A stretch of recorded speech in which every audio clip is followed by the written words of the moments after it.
پھر جو بندہ بیمار ہو جاتا ہے تو بیماری کی وجہ سے اس کے گناہ معاف ہو جاتے ہیں۔ حدیث مبارکہ میں ہے کچھ لوگ بیمار ہوتے ہیں ان کے گناہ معاف ہو جاتے ہیں، اور جب بیماری سے صحت یاب ہوتے ہیں وہ اس طرح گناہوں سے پاک ہوتے ہیں جس طرح اس دن پاک تھے جب اس کی ماں نے ان کو جنم دیا تھا۔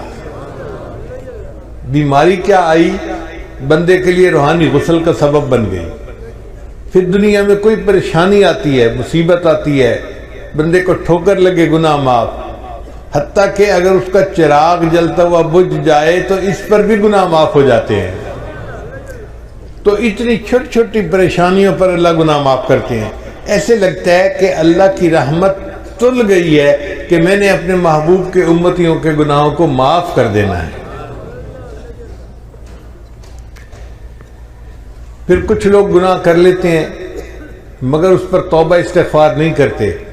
اللہ تعالیٰ نے ایک اور سبب بنا دیا۔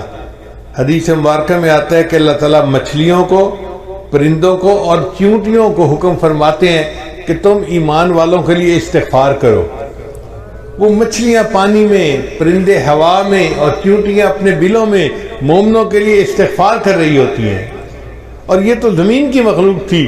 اللہ تعالیٰ نے اس سے بھی اور بڑا کرم کیا، وَيَسْتَغْفِرُونَ لِمَنْ فِي الْأَرْضِ، اللہ فرشتوں کو حکم کرتے ہیں کہ جو مومن گناہگار خطا کر بیٹھے تم ان کے لیے استغفار کرو، میں گناہ معاف کر دوں گا۔ تو فرشتے بندوں کے لیے استغفار کرتے ہیں۔ پھر ایک دوست کی دعا پر اللہ تعالیٰ دوسرے دوست کے مغفرت فرما دیتے ہیں۔ پھر دیکھیے جمعہ کے دن اللہ تعالیٰ پورے ہفتے کے گناہوں کو معاف فرما دیتے ہیں۔ حدیث مبارکہ میں آتا ہے کہ رمضان مبارک میں اللہ تعالیٰ پورے سال کے گناہوں کو معاف فرما دیتے ہیں۔ جس بندے نے حج کیا یا عمرہ کیا، رجع کیوم ولدت امہ، وہ حج سے اس طرح واپس لوٹتا ہے جیسے اس دن گناہوں سے پاک تھا جب اس کی ماں نے اس کو جنم دیا تھا۔ اللہ اس طرح گناہوں سے بندے کو پاک کر دیتے ہیں۔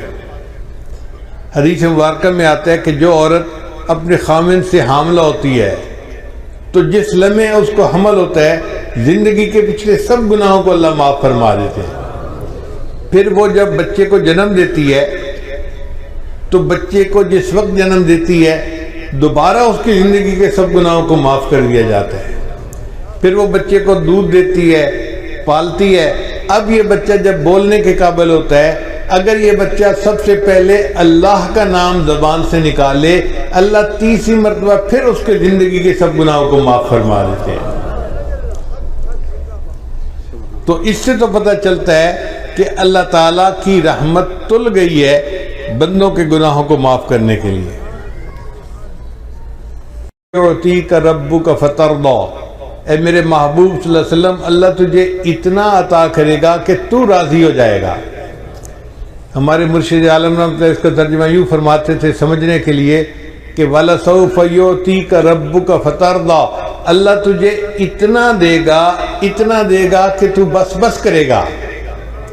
ہوتا ہے نا، آپ اپنے ایک برتن میں دودھ لے رہے ہیں اور دودھ ڈالنے والا اتنا ڈالتا ہے کہ وہ کنارے تک آ جاتا ہے تو لینے والا کہتا ہے بس بس بس بھائی۔ تو اس آیت کا ترجمہ یہی ہے، اللہ فرماتے ہیں میرے محبوب اللہ تجھے اتنا دے گا کہ تو بس بس کرنے لگ جائے گا۔